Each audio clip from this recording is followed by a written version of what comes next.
દુર્ગાપુર ગામના મહિલા લક્ષ્મીબેન શાંતિલાલ લીંબાણી સમાજ સેવા અને સજીવ ખેતીમાં અગ્રેસર. માંડવી તાલુકાના દુર્ગાપુર ગામના દુર્ગાપુર ગ્રામ પંચાયતના સદસ્ય અને ભારતીય કિસાન સંઘ માંડવી તાલુકા પ્રમુખ લક્ષ્મીબેન શાંતિલાલ લીંબાણી આજે ખરા અર્થમાં અન્ય મહિલાઓને પ્રેરણારૂપ બન્યા છે. સમાજ સેવા હોય કે સજીવ ખેતી હોય, એમાં તેઓ આજે શ્રેષ્ઠ કારીગીરી કરી રહ્યા છે.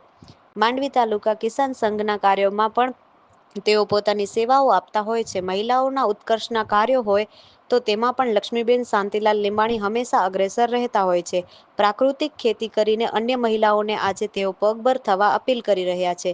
માંડવી ગઢસીસા હાઈવે પર રાયણ પાટિયા પાસે જયદાદા એગ્રી ફાર્મ લીંબાણી પરિવારની આજે કચ્છ ભૂમિ ન્યૂઝ ચેનલે ખાસ મુલાકાત કરી હતી. લક્ષ્મીબેન શાંતિલાલ લીંબાણી પ્રાકૃતિક ખેતી કરી રહ્યા છે. તેઓ પરિવારની જવાબદારી સાથે સમાજ સેવામાં અને ખેડૂતોના પ્રશ્નો હલ કરવા માટે હંમેશા અગ્રેસર રહેતા હોય છે. ત્યારે આવો આપણે સૌ તેમની કામગીરી વિશે જાણીએ. જય ઉમિયામાં, જય લક્ષ્મીનારાયણ. હા, મારું નામ લક્ષ્મીબેન શાંતિલાલ લીંબાણી, દુર્ગાપુર રહું છું. અને મારું જય દાદા એગ્રી ફાર્મ કલ્ચી ફાર્મ છે. ને અત્યારે પણ દુર્ગાપુરમાં સદસ્ય પણ છું. અને ભારતીય કિસાન સંઘ માંડવી તાલુકાની મહિલા પ્રમુખ પણ છું. અને 13 વર્ષ થઈ ગયા હું VITI સંસ્થા સાથે પણ જોડાયેલી છું. અને સખી મંડળો પણ સાથે જોડાયેલી છું. તેને સરકારી કોઈ પણ લાભ આવે તો મને મળે છે.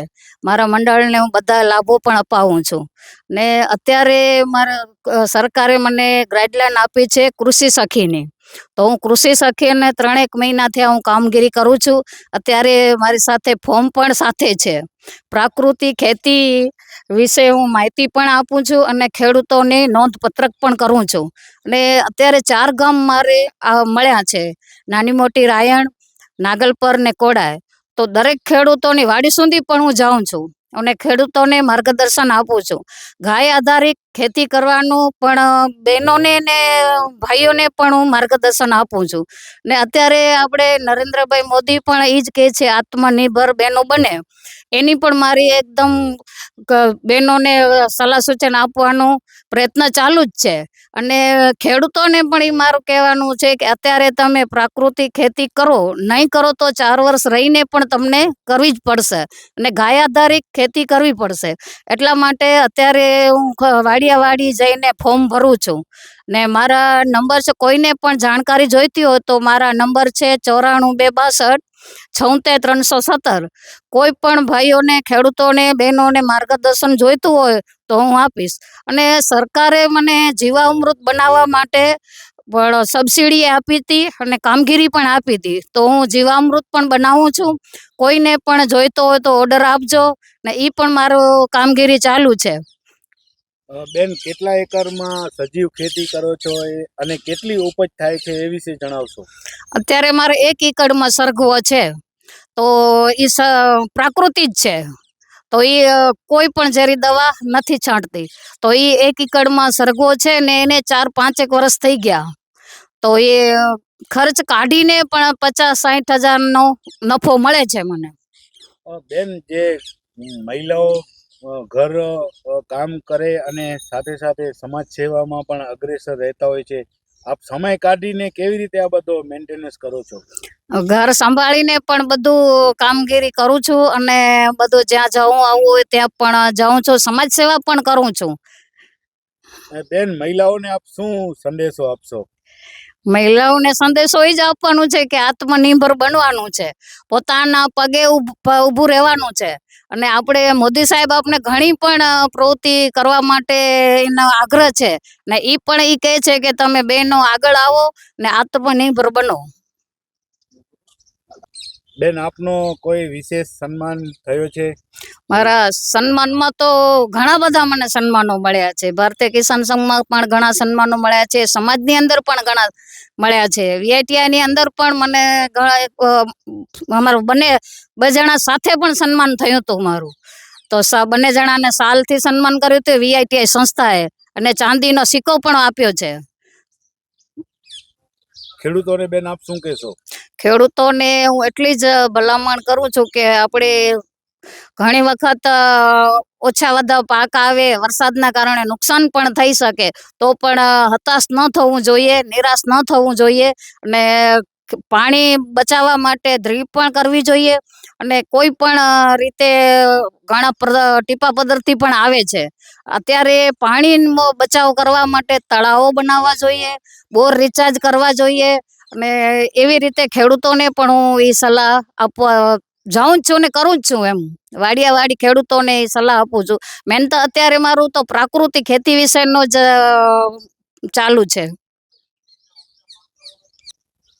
બેન, આપના પરિવાર વિશે પણ જણાવશો? પરિવાર વિશે એટલું જ કેવું છે કે મારો પરિવારનો પણ ઘણો સાથ સહકાર છે મને, અને પરિવાર થકી જ આગળ અવાય.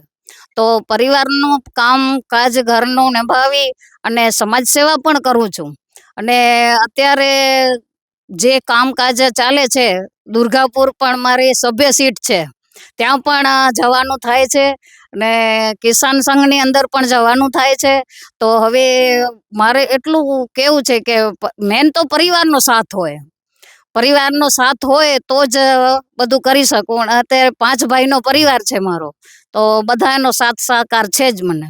અને હવે હું વધુમાં જણાવું તો એમ કહું છું કે આપણે માંડવીના ધારાસભ્ય એને પણ અમે મુલાકાતે ગયા, તો એને તો ઘણી બધી ખાતરીએ પણ આપી છે કે રોડ છે કે કોઈ લાઇટનું છે, કોઈ પણ કામકાજ છે, નર્મદાના પાણી વિશેનું કે દુર્ગાપુર ગામને પાણી નથી મળતું એના વિશેનું પણ એને ખાતરી આપી છે. અને એનો પણ અમને ઘણો બધો સાથ સહકાર છે. ને અત્યારે જે આપણે માંડવી તાલુકાને મળ્યા છે ધારાસભ્ય, એ આપણા માટે બહુ જ માન સન્માન છે.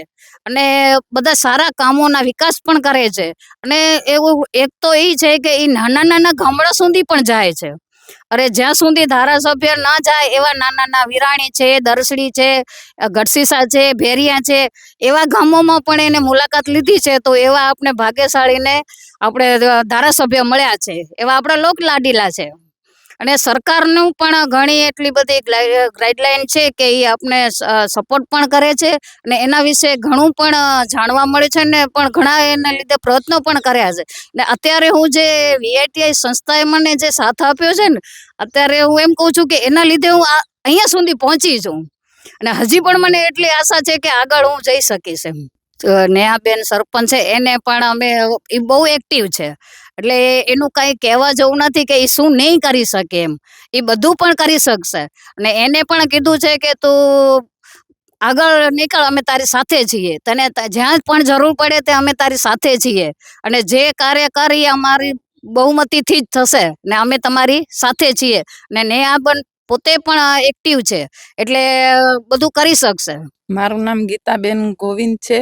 અમને લક્ષ્મીબેનનો બહુ સહકાર છે. ખેતીમાં અને VITમાં અમે જોડાયેલી છીએ, એમાં બહુ આગળ લીધેલા છે.